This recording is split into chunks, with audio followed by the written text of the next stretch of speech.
దసరా పండగ ఎందుకు చేస్తారు? సంబరాలకు చిరునామా, ఆచారాలను ఆదరించేది, సంప్రదాయాలు వెల్లివిరిసేది, పిల్లలకు వినోదాన్ని పంచేది. అదే సరదాల దసరా పండగ. రావణుణ్ణి రాముడు చంపిన రోజు. మహిషాసురుణ్ణి దుర్గమ్మ హతమార్చిన రోజు. అశోకుడు బౌద్ధం స్వీకరించిన రోజు. పాండవులు వనవాసం అజ్ఞాతవాసమము తో కలిపి పూర్తి చేసిన రోజు. చెడుపై మంచి గెలిచిన రోజు. అదే విజయదశమి అని మనకు తెలుసు. మరి ఒక్కోచోట ఈ పండగని ఒక్కోలా జరుపుతారని తెలుసా? 400 ఏళ్ల చరిత్ర. దశహర అనే పదం నుంచే దసరా వచ్చింది. ఈ పండగను ముఖ్యంగా కర్ణాటకలో ఘనంగా నిర్వహిస్తారు. మైసూర్లోని చాముండేశ్వరి ఆలయంలో నవరాత్రి వేడుకలు 400 ఏళ్లుగా జరుగుతున్నాయి.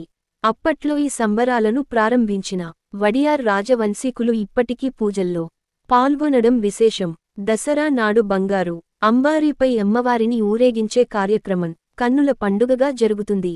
ఇక ప్రపంచ ప్రఖ్యాతి చెందిన మైసూరు మహారాజా ప్యాలెస్ను దసరా పండక్కి లక్ష విద్యుత్ దీపాలతో అలంకరిస్తారు. ఇది ప్రపంచ రికార్డు. చేపలు, కేకులు, షోడ్షోపచార పేరుతో ఒడిశాలో 16 రోజులపాటు వేడుకల్ని జరుపుతారు. చివరి రోజు అమ్మవారికి పెరుగన్నం, కేకులతో పాటు చేపల వేపుడును నివేదిస్తారు. చర్చిల్లోనూ పుస్తకాలకు పూజ చేయడమనే అలవాటును కేరళలోని కొందరు క్రైస్తవులు కూడా పాటించడం విశేషం. కొన్ని చర్చిల్లో పిల్లలకు దసరా రోజు అక్షరాభ్యాసం చేయిస్తున్నారు.